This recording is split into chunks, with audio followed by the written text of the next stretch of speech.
Hey guys, I just wanted to give you a quick preview of my Erin Condren teacher planner for the year. Don't mind the henna, it's from my sister's wedding. This is the cover that I picked. Every year I get my name and my year and the school year on it because I do keep them so that I can go back and reference them later. So that kind of helps me stay a little bit organized.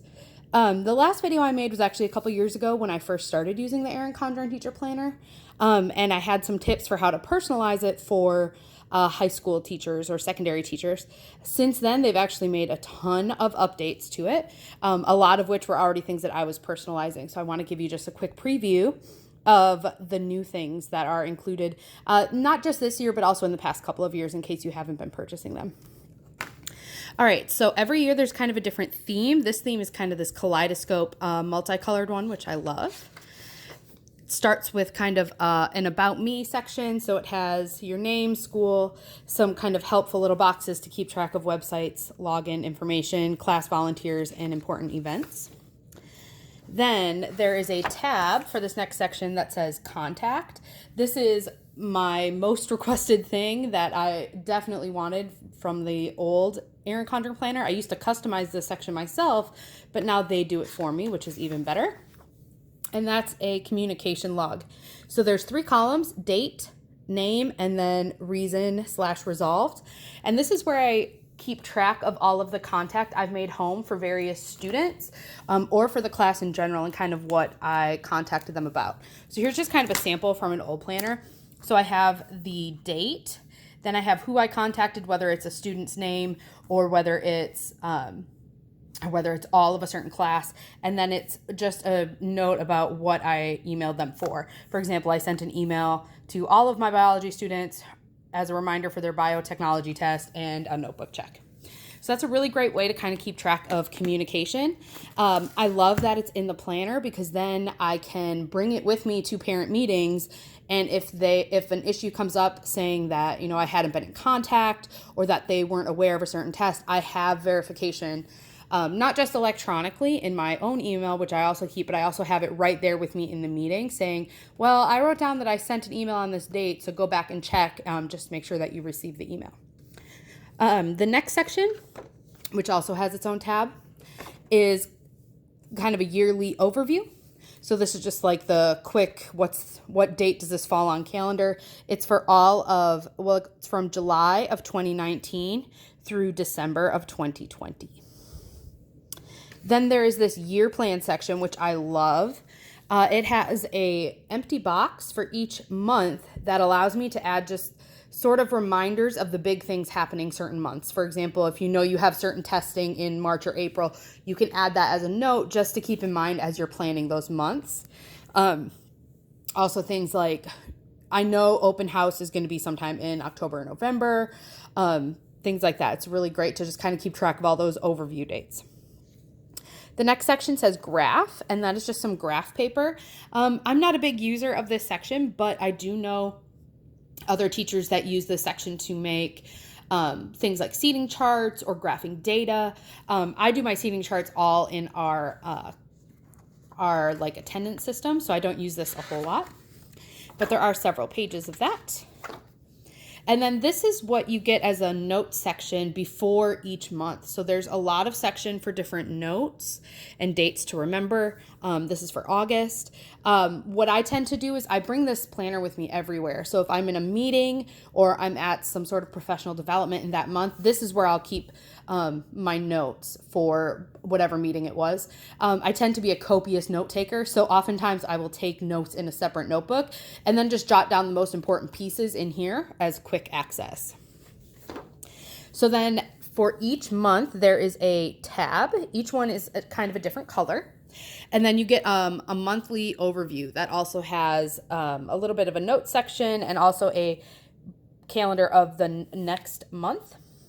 And this calendar is totally blank, so it has the correct dates, but doesn't have any other information in it, which is something that's new this year, is that instead of putting all the different holidays, normally they have pre-printed all the different holidays, they actually came as stickers this year. So included this year were these sticker sheets. There's one for each month in each of the different colors. So for example, here's August, and you can see that the 4th is Friendship Day, and the 9th is Book Lovers Day. And I don't know if you can tell, these are actually like gold foil stickers. And then let me see if I can peel this up here. You can kind of see where the sticker outline is. So it has just a little bit of the color and the gold along with the date. So you don't have that number 4 on the sticker. And there's also a bunch of blank ones. So if you have important dates that you need to add, it will all coordinate with those monthly holidays. This is really nice, especially for someone like me where I teach secondary science. So I don't really need to know when Book Lovers Day is. So I don't need to add it to my calendar unless I need to. Also on the top of here, there are these little flags and these little kind of floral cutouts also that you can use to decorate the month because they all coordinate with the layout for that month, like the monthly color. So you have one of those for every month, all tabbed, all different colors. Following this monthly spread, this is something they changed just a couple years ago, is immediately after that, it starts the planning pages. Previously, the planning pages had their own section. I like it a lot better with the monthly spread and then the planning pages after it. The planning pages are also color coordinated to go with the month. So you can see that this first week in August actually has 3 days in July and then 2 in August. So blue was July, yellow was August. And then if you go to a week that's all August, you can see it's kind of this nice ombre effect, which I like. So this is what the weekly spread looks like. Sorry for that turn there. So you have, it's horizontal by day. So Monday, Tuesday, Wednesday, Thursday, Friday. And then there are 6 different columns like that, along with a note section at the end. So if you teach elementary or if you teach like multiple subjects in a day, this would be nice because you have a section for everything that you do, you know, English, math, social studies, science, writing, all of that. But if you're someone like me where you maybe only have 1 or 2 preps, for example, last year I taught biology and ecology. I actually organize it a little bit differently, which I'll show you from my planner from last year. So if we open up to, just gonna risk it here and open up to a random week. So this is what my plans typically look like. So I don't have it all labeled right now. I did kind of go with a, you know, like a rainbow color theme because I'm super extra. So Monday was always in red. And what I tended to do is this was biology, kind of this whole page, and then this was all ecology. And then over here, I also would make notes about students who were staying after to retake tests or student meetings I would have. That's spring break, not a great option there. And it wasn't always filled out completely, so you can see the weeks that I got a little bit lazy. I also would make notes like, here's meetings I had after school. Here are notes of which students are staying after. And then the first column would be kind of my overall plans for the day in class. The second column was usually like reminders for what copies do I have to make? Do I have to pick up a laptop cart? Things like that. So this worked out really well for me. This is a week where we had final exams and kind of odd schedules. So I still would use my planner to kind of make to-do lists for me when grades were due, weird schedule changes, things like that. Otherwise, every week kind of has this same layout. So I have all my meetings. You can see this was a busy week for me. These were the plans. Then this was either homework, copies. I had to pick up laptop carts there. And then over here, the same thing, but for my other class. So daily plans. These are actually reminders, things that I would have to remind my kids about. And then these are more meeting notes. And then I also have some like to-do things for things I have to prep for later on. So this plan worked out really well for me using it this way. I also tended to keep like notes and notes and Post-its and all of that in here too. It's a nice way for me to keep organized, and I know that everything I need is all in one spot, right? And if you do teach secondary and have to write kind of lengthier plans, my plans are very short and succinct, but if you have to write out multi-steps to your lesson plans, there is plenty of space for that. Normally I would head on the top like biology and ecology or whatever, and you can certainly do that as well. So that's just an idea of how I use mine. Here's an example of like my monthly layout. So I would have kind of important dates, vacations, meetings, things like that. And then these were every kind of weekly layout is sort of the same, where it has, again, rainbow colors because I'm extra, meetings, things like that. Yeah, so hopefully that's helpful so you can kind of see what that looks like in action. So again, every month has the same layout where it's a monthly calendar followed by the weekly lesson plans. So I will skip ahead. So here's February, and I ordered mine to go August through June, or August through July rather. So it ends with July 2020. For me, that works out the best because my current, or my new school district, I should say, doesn't start until after Labor Day. So we have kind of teacher meetings in August, and then if I do summer school would run through July. At my previous school, I always got the July through June option because sometimes I would have school meetings in July for that current school year, or for that upcoming school year, I should say. All right, so then at the end, it's kind of hard to see, but there is a checklist tab right here. And these are the checklist pages. And I'm going to be real honest, was not a huge fan of these at the beginning. Because I always kept an electronic grade book, didn't really keep handwritten checklists very often. But I found that having it in my planner was super, super helpful. Again, especially for going to those parent meetings, that I ended up using it a lot more than I thought. So I don't use it for every single, grade that I take. I still use my electronic grade book, obviously. But I found it really helpful for checklists and things like homework. So I'm just going to cover up these student names here. So this is how I used the checklist pages this past year. All the student names are over on this side where I just covered them up because it has their first and last name. And some of them are just check off items like their lab safety contract. Every student needed to have one turned in. I would just check it off when I got a copy of it. And then the other things I would have, I kind of follow a very simple kind of routine for every unit. So I do weekly homeworks. So depending on how long the unit is will depend on how many different homework assignments there are. So for biochem, for example, it was a 2-week unit or 2 or 3 week unit. So there are 2 homework assignments. And I would put their homework grades in here. So you can see that I can easily see which students didn't turn it in, which students did really well, all the way down. The ones that are in gray, that was my way of noting that they were turned in late. Not so much to get points off, but just so I can keep track of it.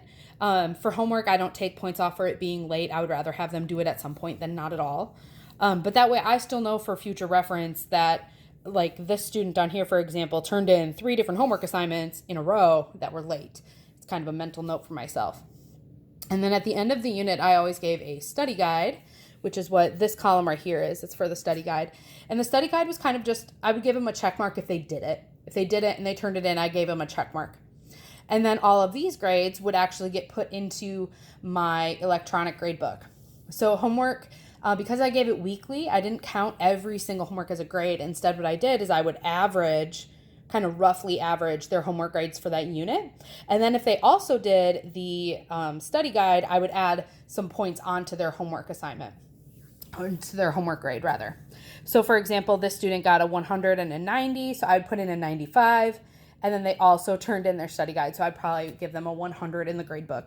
Homework grades are weighted very low in my last school district, so it was just kind of an incentive for students because they like to see those high grades. So it should have been easy, kind of affirming grades as they're kind of practicing the skills.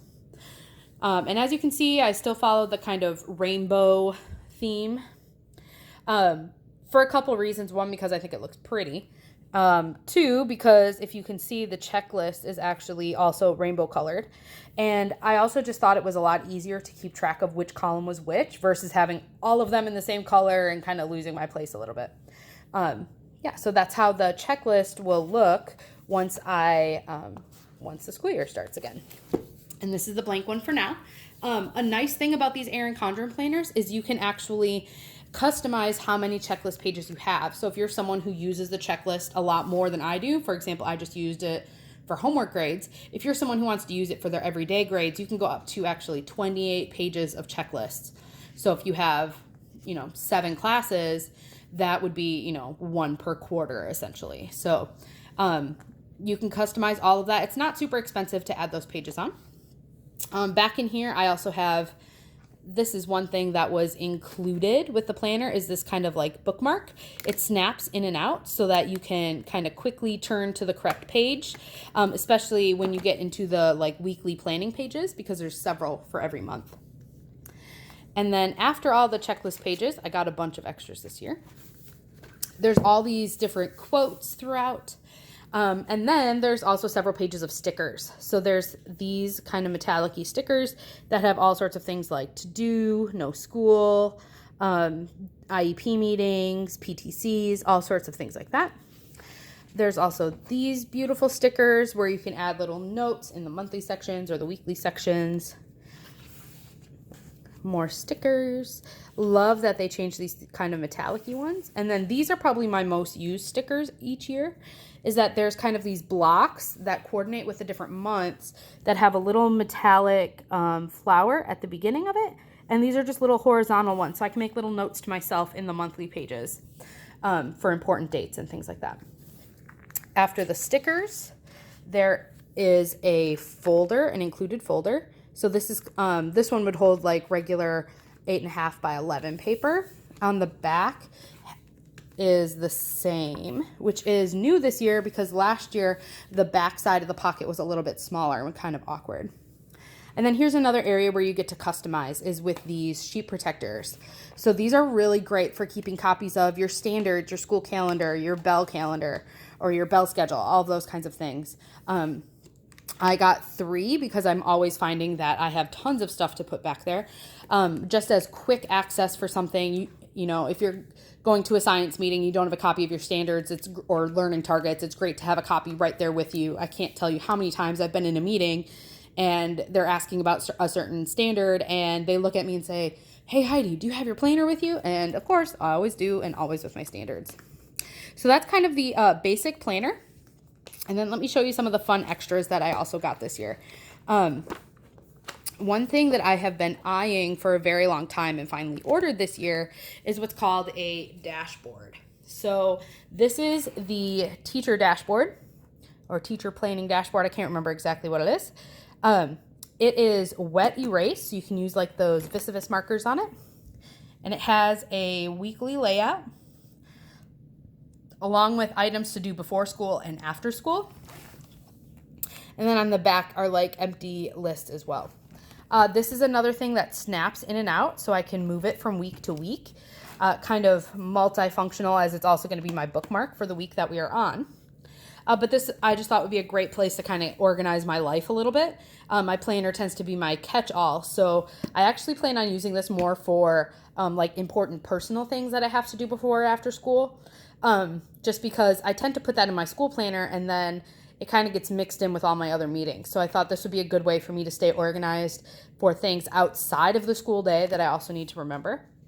And along with that, I also got some wet erase markers that are especially made for this.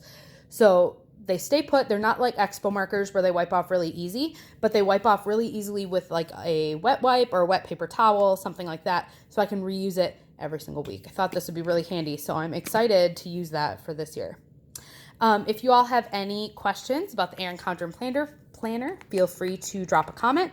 And if you are interested in purchasing your own, I can get you $10 off. Just click the link that is in the info section to get $10 off of your first purchase, which is an awesome, awesome deal.